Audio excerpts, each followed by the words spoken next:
اللہ تبارک و تعالیٰ نے قرآن پاک میں ارشاد فرمایا ان اللہ اثنا عشر شہرا فی کتاب اللہ یوم خلق السماوات والارض منہا اربعۃ حرم۔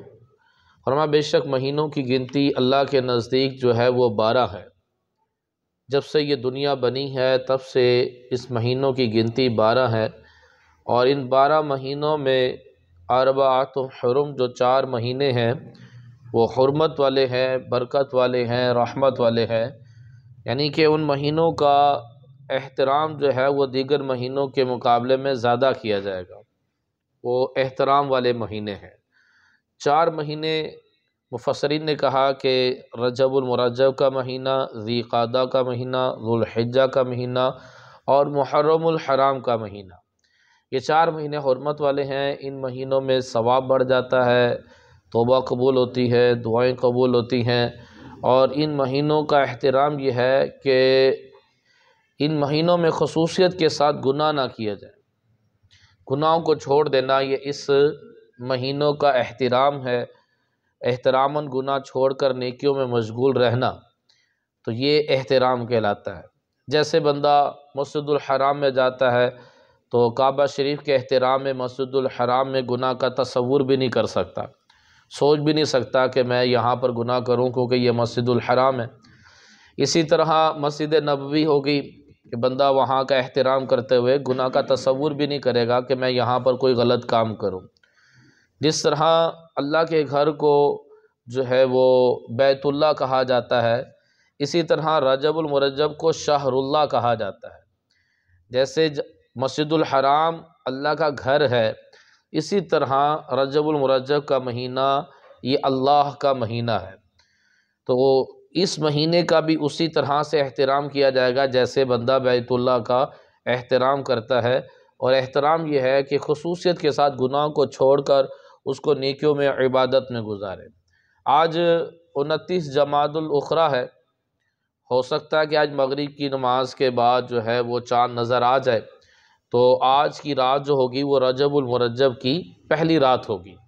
سیدنا ابو امامہ رضی اللہ تعالیٰ عنہ سے مروی ہے کہ نبی کریم رؤوف الرحیم صلی اللہ تعالیٰ علیہ وسلم کا فرمان عظیم ہے کہ 5 راتیں ایسی ہیں جس میں دعا رد نہیں کی جاتی، 5 راتیں ایسی ہیں جس میں دعا رد نہیں کی جاتی۔ نمبر 1 رجب کی پہلی رات، نمبر 2 15 شعبان، نمبر 3 جمعرات اور جمعہ کی درمیانی رات، اور عید الفطر کی رات، عید الاضحیٰ کی رات۔ تو رجب کی پہلی رات میں دعا قبول ہوتی ہے، رد نہیں کی جاتی۔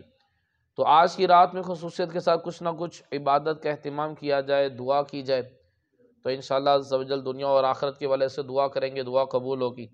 15 شعبان کو دعا قبول ہوتی ہے، عید الفطر کی رات، عید الاضحیٰ کی رات، جمعرات اور جمعہ کی درمیانی رات، یعنی کہ کل کی جو رات گزری ہے اسے جمعرات اور جمعہ کی درمیانی رات کہا جاتا ہے۔ دعوت اسلامی کا ہفتہ وار اجتماع اسی وجہ سے جمعرات کو رکھا گیا ہے کہ اس میں دعا قبول ہوتی ہے، مسلمان جمع ہوں تو دعا قبول ہوتی ہے، اللہ پاک کا ذکر ہوتا ہے، تو اس لیے جمعرات کے ہر جمعرات کے جمعرات جو ہے وہ اجتماع کا سلسلہ ہوتا ہے۔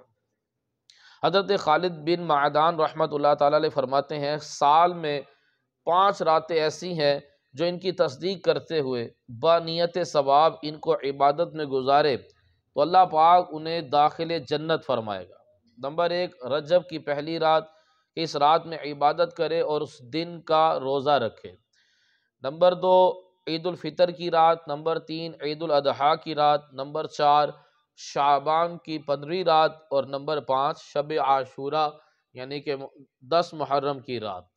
تو ان 5 راتوں کی بانیت ثواب ان کو عبادت میں گزارے اور دن میں روزہ رکھے، لیکن عیدین میں روزہ نہیں رکھنا ہوتا، عید والے دن روزہ رکھنے کی اجازت نہیں، باقی دنوں میں رات میں عبادت کرے اور دن میں روزہ رکھے تو اللہ تبارک و تعالیٰ اسے داخل جنت فرمائے گا۔ ساری رات عبادت کرنے کا مطلب یعنی کہ رات کے کچھ حصے میں بھی عبادت کر لیں گے تو وہ رات عبادت ہی کہلاتا ہے۔ یہ نہیں ہے کہ اگر ساری رات ہی قیام کریں اور نفل اور عبادت میں مصروف رہیں، اگر بندے کر سکتا ہے تو کرے، لیکن کچھ رات کے کچھ حصے میں عبادت کر لینا یہ بھی عبادت میں شمار ہوگا۔ تو اگر آج چاند نظر آ جائے تو دعا بھی کریں، کچھ نہ کچھ عبادت کا اہتمام کریں، روزہ رکھیں، اگر نہیں تو کل کی تو پھر رات جو ہے وہ رجب کی پہلی رات ہوگی ہی، کیونکہ اسلامی مہینہ 29 کا ہوتا ہے یا 30 کا ہوتا ہے، 31 کا نہیں ہوتا۔ تو روزہ رات عبادت کرے، دن میں روزہ رکھے۔ تو پہلا روزہ رکھنے کی فضیلت کیا ہے؟ نبی کریم صلی اللہ تعالیٰ علیہ وسلم نے ارشاد فرمایا کہ رجب المرجب کے پہلا روزہ، پہلی تاریخ کا روزہ، یہ 3 سال کے گناہوں کا کفارہ بن جاتا ہے، یعنی کہ 3 سال کے گناہوں کا کفارہ ہو جاتا ہے۔ دوسرے دن کا روزہ 2 سال کے گناہوں کا کفارہ ہو جاتا ہے، اور تیسرے دن کا روزہ 1 سال کے گناہوں کا کفارہ ہو جاتا ہے، اور پھر ہر دن کا روزہ جو ہے وہ 1 ماہ کے گناہوں کا کفارہ ہے۔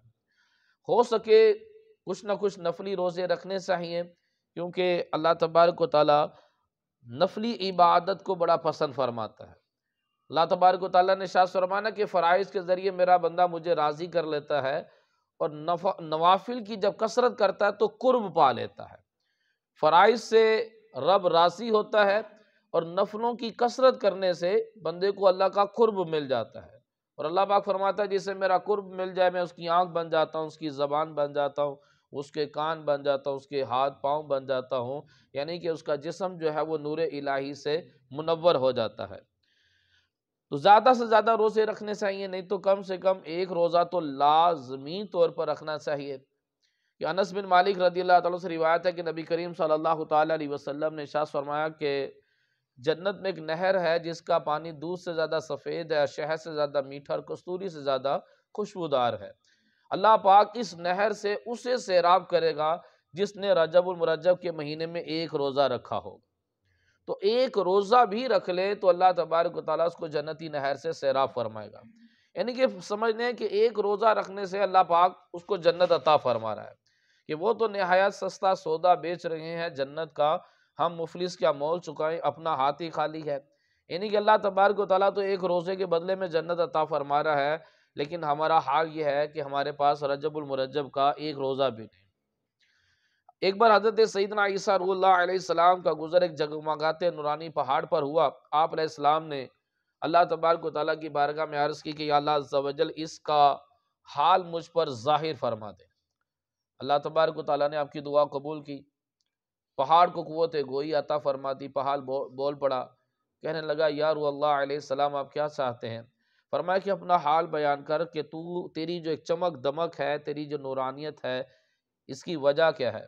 تو کہنے لگا کہ مجھ میں ایک اللہ کا بندہ ہے جو 600 سال سے اللہ تبارک و تعالیٰ کی عبادت میں مصروف ہے، اس نیک بندے کی وجہ سے میں دیگر پہاڑوں کے مقابلے میں بڑا منفرد ہوں، بڑا نورانی ہے اور بڑا چمک دمک ہے۔ تو جہاں اللہ تبارک و تعالیٰ کی عبادت کی جاتی ہے وہ جگہ اللہ کے نور سے منور ہو جاتی ہے۔ تو عیسیٰ علیہ السلام نے عرض کی اللہ عز و جل اس بندے کو مجھ پر ظاہر فرما۔ آپ کی دعا قبول ہوئی اور پہاڑ شک ہو گیا اور وہ شخص ظاہر ہوا۔ تو عیسیٰ علیہ السلام نے کہا کہ تم کون ہو؟ اس نے کہا کہ میں موسیٰ علیہ السلام کا امتی ہوں، اور میں نے اللہ تبارک و تعالیٰ سے یہ دعا کی کہ مجھے اس وقت تک موت نہ آئے جب تک میں تیرے آخری نبی صلی اللہ تعالیٰ علیہ وسلم کا دیدار نہ کر لوں، مجھے ان کی بعثت مبارک تک زندہ رکھنا۔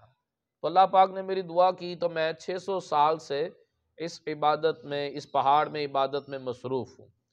تو دوبارہ وہ پہاڑ کے اندر چلا گیا اور پہاڑ بند ہو گیا۔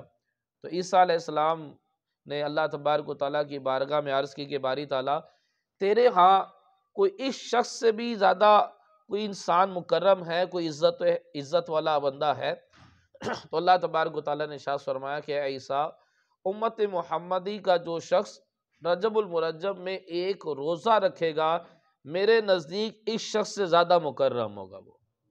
اب دیکھیں کہاں 600 سال کی عبادت اور کہاں رجب کا 1 روزہ۔ وہ بندہ 600 سال سے دن رات مسلسل عبادت میں مصروف ہے، اور ابھی مزید پتہ نہیں کتنے سال اس نے عبادت کرنی ہے، کیونکہ حضور صلی اللہ علیہ وسلم کی بعثت تک اس نے زندہ رہنا تھا۔ تو کہاں اس کی سینکڑوں سال کی عبادت، اور کہاں نبی پاک صلی اللہ علیہ وسلم کا امتی رجب المرجب کا 1 روزہ اچھے طریقے سے 1 روزہ رکھے تو اللہ تبارک و تعالیٰ کے ہاں اس کا مقام و مرتبہ اس سینکڑوں سال کی عبادت کرنے والے سے زیادہ ہے۔ صرف ایک روزے کے بدلے میں اللہ تبارک و تعالیٰ اس کو کتنا بڑا مقام و مرتبہ عطا فرما رہا ہے۔ لیکن نبی پاک صلی اللہ علیہ وسلم کے صدقے میں ہمارا عمل تھوڑا ہوتا ہے، آسان ہوتا ہے، لیکن ہمیں ثواب جو ہے وہ دیگر نبیوں کی امت کے مقابلے میں کئی گنا زیادہ دیا جاتا ہے۔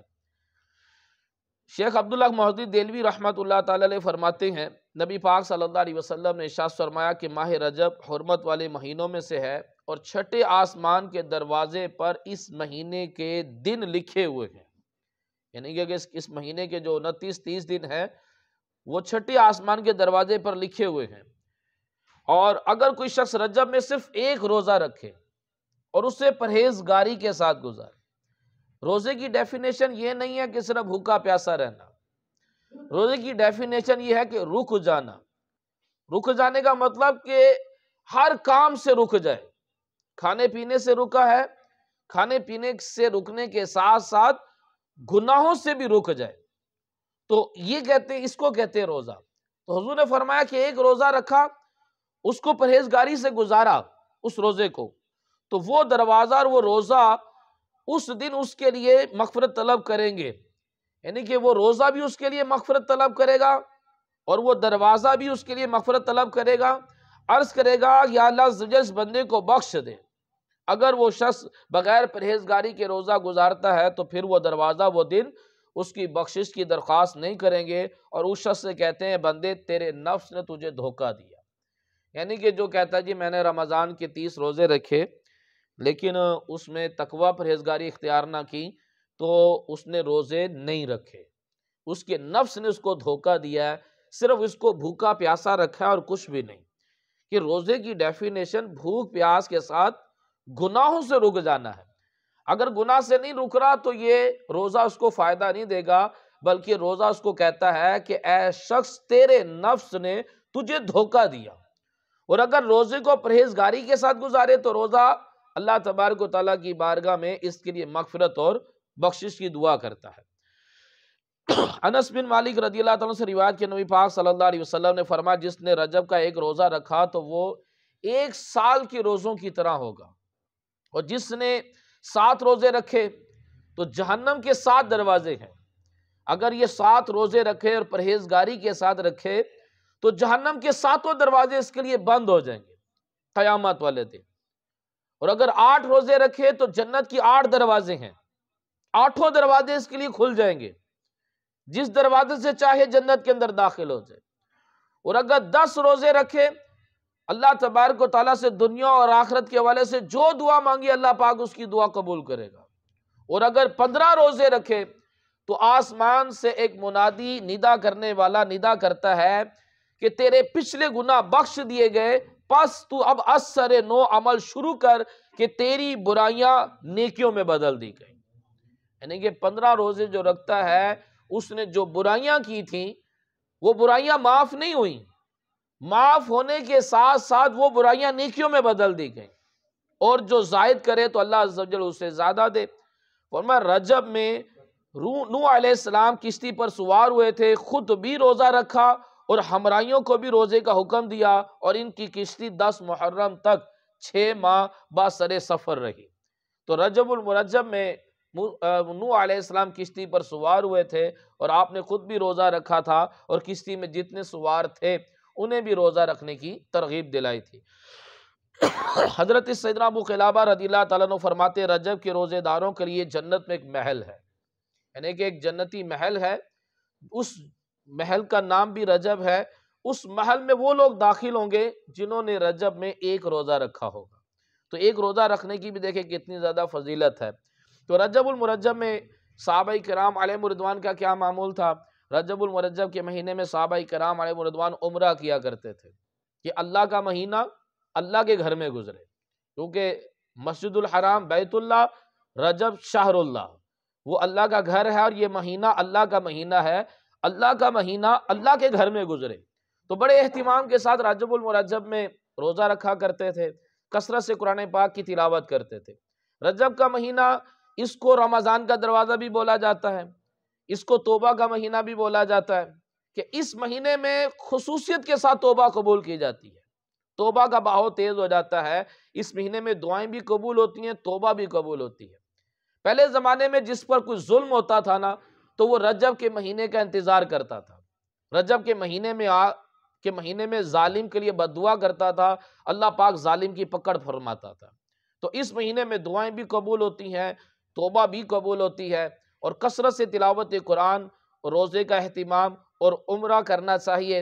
اور رجب المرجب میں بہت زیادہ ایصال ثواب کا اہتمام بھی کیا جاتا ہے۔ 6 رجب المرجب کو خواجہ معین الدین چشتی رحمۃ اللہ تعالیٰ کا اس سے مبارک ہوتا ہے، ان کے لیے ایصال ثواب کیا جاتا ہے۔ 15 رجب المرجب کو امام جعفر صادق رحمۃ اللہ تعالیٰ علیہ کہ ایصال ثواب میں کھیر کنڈوں کا اہتمام کیا جاتا ہے۔ 13 رجب المرجب کو حضرت علی رضی اللہ تعالیٰ کا یوم ولادت ہے، تو خصوصیت کے ساتھ اس میں اہتمام ہوتا ہے۔ رجب المرجب کی 27 تاریخ کو نبی پاک صلی اللہ علیہ وسلم کو معراج کا معجزہ بھی عطا ہوا۔ حضور پاک صلی اللہ علیہ وسلم نے ارشاد فرمایا جو اس رات عبادت کرے، دن میں روزہ رکھے، 100 سال کی نیکیاں اس کے نامہ اعمال میں لکھی جاتی ہیں، 27 رجب المرجب کو۔ پھر اس مہینے کی خصوصی عبادت ایک یہ بھی ہے کہ کسی کی پریشانی دور کرنا، کسی مسلمان کی پریشانی کو دور کرنا۔ حضرت سیدنا عبداللہ ابن زبیر رضی اللہ عنہ فرماتے ہیں جو ماہ رجب میں کسی مسلمان کی پریشانی دور کرے، اللہ تعالیٰ اس کو جنت میں ایسا محل عطا فرمائے گا جو حد نظر وسیع ہوگا۔ تم رجب کا اکرام کرو، اللہ تبارک و تعالیٰ تمہارا 1000 کرامتوں کے ساتھ تمہارا اکرام فرمائے گا۔ ایک پریشانی کسی کی دور کرے تو اس کو محل، جنتی محل کیا ملے گا؟ تا حد نظر وسیع، جہاں جہاں تک بندے کی نظر جاتی ہے اتنا بڑا محل اس کو عطا کیا جائے گا جو رجب المرجب کے مہینے میں کسی کی پریشانی کو دور کرے۔ تو ہمیں جو ہے اس مہینے کو اور مہینوں کی طرح نہیں گزارنا چاہیے، کیونکہ یہ مہینہ اور مہینوں کی طرح کا نہیں ہے۔ اس مہینے کو روزے رکھنے میں، عبادت کرنے میں، تلاوت قرآن کرنے میں، اپنے گناہوں کی توبہ معافی مانگنے میں اور اپنے مسلمانوں کی پریشانی کو دور کرنے میں گزاریں تو اس مہینے کی بڑی برکتیں ملیں گی۔ فرما رہے کہ تم رجب کے مہینے کا اکرام کرو۔ اکرام کیا ہے؟ گناہ چھوڑ کر عبادت کرو، تو اللہ تبارک و تعالیٰ 1000 کرامتوں کے ساتھ تمہارا اکرام فرمائے گا۔ عیسیٰ علیہ السلام کا زمانہ تھا، تو ایک شخص کسی عورت پر بڑا عاشق تھا۔ ایک دن اس نے اس عورت پر قابو پا لیا اور اسے زبردستی کرنے لگا۔ اس نے محسوس کیا کہ لوگ چاند دیکھ رہے ہیں۔ اس شخص نے کہا کہ لوگ کون سے مہینے کا چاند دیکھ رہے ہیں؟ تو اس خاتون نے کہا کہ لوگ رجب المرجب کے مہینے کا چاند دیکھ رہے ہیں، ہو سکتا ہے کہ آج چاند نظر آئے۔ تو اس نے جیسے ہی رجب کا نام سنا تو فوراً اس عورت سے الگ ہو گیا۔ یعنی کہ زمانہ جاہلیت، پہلے کے انبیاء کرام کے زمانے میں بھی اس مہینے کا احترام کیا جاتا تھا۔ اس مہینے میں لوگ جنگ نہیں کرتے تھے، جنگیں چھوڑ دیتے تھے۔ قتل و غارت، لوٹ مار، یہ زنا، شراب، ڈاکہ ڈالنا، یہ رجب کے مہینے میں پہلے زمانے میں بھی نہیں ہوتا تھا۔ تو اب وہ بندہ جیسے ہی اس نے رجب کا نام سنا تو فوراً رجب کے احترام میں وہ گناہ سے باز رہا اور اس عورت سے الگ ہو گیا۔ اللہ تبارک و تعالیٰ نے عیسیٰ علیہ السلام پر وحی نازل کی اور فرمایا کہ میرے بندے کی ملاقات کو جاؤ۔